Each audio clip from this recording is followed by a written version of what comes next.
Mr. Jones owned a cotton plantation and many slaves. One day he was talking to the owner of the plantation next to his, and Mr. Jones was lamenting the fact that times were tough. He was having to work his slaves harder than ever, and was having trouble with some of them being disobedient or trying to run away. The other plantation owner said he knew someone who could help. Day 1. One day Mr. Jones called his slaves together so a man named Mr. Smith could talk to them. Before beginning, Mr. Smith whispered to Mr. Jones, "Whatever I say, do not contradict me or interfere, and I promise you your slave troubles will end." "My name is Mr. Smith," he said to the slaves, "and this may be the happiest day of your lives. From today forward, you will no longer be slaves, but free men." Mr. Jones was so shocked he started to step forward, but Mr. Smith gestured for him to remain silent. He did, only because the other plantation owner had spoken so highly of Mr. Smith's skills. "You are no longer the property of Mr. Jones," Mr. Smith continued. "You are free. No more would you be forced to labor for the benefit of Mr. Jones. Now you can work for yourselves." Now the slaves were all murmuring and looking at each other. Many were smiling, many were looking puzzled. "In fact, you are now free to leave the plantation whenever you want," Mr. Smith said. "However, since we are surrounded by other plantations, if you leave, some other plantation owner will likely claim you as his own the moment you set foot on his property. So I urge you not to risk your newfound freedom by doing something so foolish. Instead, I suggest that you stay here, no longer as slaves, but as willing participants and part owners of this plantation. Yes, this is now your plantation." Mr. Jones bit his tongue to keep from objecting. "For now, we might as well leave Mr. Jones in charge," said Mr. Smith, "since he is the only one with any experience at running a plantation, which is quite a complicated thing to manage. But he will no longer be your master, but just another worker on the plantation. In fact, he will now be using his organizational and management skills to serve you. Whatever problems you may have had with him before, you are now all equals, and you need each other to make this work. If we all cooperate and work together, we can all reap the benefits together. In honor of this happy occasion, I present you this new symbol of togetherness and cooperation, this flag, which shall be the emblem of the new, free Jones Plantation."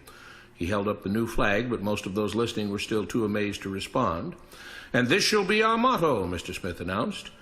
"We work together as free men for our mutual benefit, pledging our allegiance to the Jones Plantation, which stands for prosperity, liberty, and justice for all. To celebrate, everyone has the rest of the day off. Enjoy your freedom, do as you please, and be back here tomorrow morning, bright and early, so that we may begin work on this great and noble new endeavor as equal free men." Finally convinced that Mr. Smith was serious, the former slaves applauded and cheered. Day 2. "We all want this plantation to do well," Mr. Smith said at the beginning of the next meeting, "so we can all share in the benefits. We all know that it takes a lot of effort to make a cotton plantation work. Just because you're all free doesn't mean you can stop working. In fact, since you're now working for yourselves, I expect you to work even harder than ever before, but now with pride and joy, knowing that you're working for yourselves. Of course, there still have to be rules. If everyone just does whatever he wants, the plantation won't produce anything. This experiment will fail, and we'll all starve. You should be thankful that Mr. Jones has agreed to stay on to lend his knowledge and skills to this endeavor, and I trust you will all do your own part to make this work. Several of you have been chosen to act as project supervisors to manage different aspects of the operation, to make sure everyone is doing his assigned job, to make sure that the rules are followed, and so on. The rest of you may head out to the fields to start your first day of work as free men." Day 3. The next morning, Mr. Smith had a grim expression on his face as the daily meeting began. "I have an unpleasant duty to do today," he said. "Yesterday, Charles was caught keeping some of the cotton he picked, presumably to sell for his own personal profit. That is against the rules. That is stealing. For that, Charles must be punished." Two men tied Charles to the whipping post. "I take no joy in this," Mr. Smith continued, "but you must understand, if we do not maintain order, if we do not have rules that we all abide by, then the plantation will fail, and we will all suffer." The whip cracked against Charles' back. "But if we all pitch in for the common good, then we can all prosper. Being free doesn't mean you should be selfish and greedy. We must each do our assigned duties and obey the rules, and then we can all benefit, and each of you will receive your appropriate share of the profits." A young man named Samuel stepped forward. "But if you and Mr. Jones decide the rules and whip us if we disobey, how is that any different from what we had before?" "How can you say that?" Mr. Smith asked. "I'm shocked. You were a slave before, and now you're free. Things still need to be managed and organized by those best qualified to do so. Do you know how to run a plantation, Samuel?" "Well, no," he answered. "But if we're free, why do we get no say in what the rules are and how things work?" "I'm surprised at your ingratitude," Mr. Smith answered. "None of you know how a plantation is run, so you're in no position to be making decisions about how things are done here. You don't seem to appreciate all the things that Mr. Jones provides for you, from protecting you from all the outside threats that you know nothing about, those who would come here, capture and enslave you, if not for Mr. Jones' protection, to making sure that you all have food and housing, tools to work with, that you're cared for when sick and injured, and so on. There wouldn't be a plantation at all, no cotton to pick, no land to plant and harvest, if not for him. You should be grateful that he's made possible the level of comfort you now have. Your lives would be far worse if not for him. Nevertheless, as free and equal participants in this endeavor, from now on at each meeting, any worker may have 2 minutes to ask questions or voice suggestions or complaints." With that, the workers all seemed satisfied and headed out again to the fields to pick the cotton. Day 4. "I have a big announcement," Mr. Smith said as the daily meeting began. "Mr. Jones' cousin is here, and not just to visit and see how our project is coming along. It has been decided that from now on you will be deciding who will manage the plantation. Of course, this job can't be done by just anyone, but every 3 months we will have a special meeting at which all the workers will vote on whether we think Mr. Jones should run the plantation or whether we think his cousin, Mr. Johnson, should run the plantation.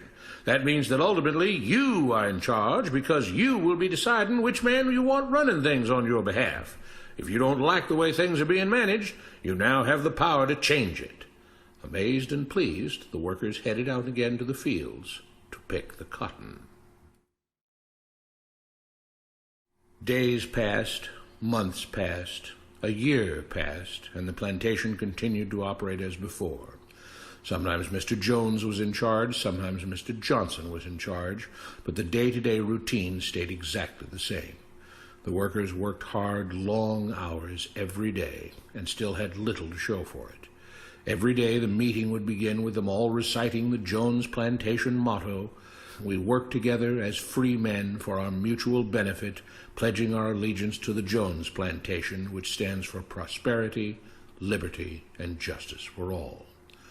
One day Mr. Smith announced, "Samuel is asked to say a few words this morning, and whatever the rest of us may think of his ideas and opinions, we are all free here, and that means we are all allowed to speak our minds. So, Samuel, you have 2 minutes. Begin." Samuel stepped forward, looking scared. "I was excited when all this started," he began, glancing nervously at Mr. Smith and Mr. Jones. "But don't you all see what's happened here? Nothing has changed. We're all still slaves." There were grumbles of disagreement from the crowd. "They tell us what to do and whip us if we don't. They still make all the rules and punish us if we disobey. They let us make suggestions and complain about things, but they never really change anything. They let us choose between Mr. Jones and Mr. Johnson, but what's the difference? The situation stays the same. We do all of the work and they take as much as they want and decide how much they'll let us keep. They live in luxury, made rich by the cotton we pick. We do all the work and have to build our own huts, grow our own food, and take care of ourselves. They leave us just enough that we don't revolt or run away. This is not freedom. We're all still slaves. They've only changed the words they use, but nothing else has changed. They say we're all free and equal, but we're not. They command and we obey. That's not freedom. That's not equality. They say we're free to leave, but all that means is that we're free to be someone else's slave. Why should we work or obey the rules? We didn't agree to this. They made the system. They forced it on us. They control and rob us and call it freedom. They've deceived you into thinking that being able to choose which slave master you'll work for is the same as being free. It's not. Open your eyes. If you keep what you produce, they call it stealing. When they take what you produce, they call it sharing and fair distribution. Can't you see that this is all? Your time is up, Samuel, Mr. Smith announced calmly. At his gesture, 2 supervisors grabbed Samuel by the arms and led him to the whipping post. I'm sorry, Samuel, but you've broken the rules. There are rules against encouraging others not to work and encouraging others to break the rules. You're only hurting all of us with your discontentment and your complaining and your disobedience. The whip fell and Samuel let out a grunt. Without rules, without order, all would be lost. Without law, there would be chaos. We can't just behave as wild animals, each doing whatever he pleases. We must all follow the plan and all do our duty for the betterment of everyone, and those who do not must be punished. The whip fell again, and blood flowed freely from Samuel's back. Samuel, it is you who are stealing from the others. When you don't do your assigned work, you are making more work for others. When you disobey the rules, it is you who are endangering the future of everyone else here. You are the thief. You are the criminal. You are the one trying to destroy the arrangement that keeps us all safe and prosperous. At every lash of the whip, the other workers cheered louder and louder, some yelling curses at Samuel. Being spoiled and selfish, you complain about everything, talking as if you're oppressed. But you are the one ruining things. You are the one keeping us from being all we could be. It is your greed and your rebelliousness that is hurting all of us. They all play by the rules, Mr. Smith said, gesturing at the others. What makes you think that you don't have to? You think you're above the law? There were loud yells of agreement as the whip fell again. We must maintain order, Mr. Smith proclaimed, to make this plantation great, to make it so that we can all be happy and prosperous. To have the society we want, there have to be rules. We all have to contribute our fair share to this great endeavor, and we cannot tolerate actions and attitudes that seek to undermine the amazing things that together as free men we have achieved and will continue to achieve. Mr. Jones was smiling as he gave Mr. Smith a pat on the back. The crowd was cheering so loudly that none of them had noticed that Samuel had died.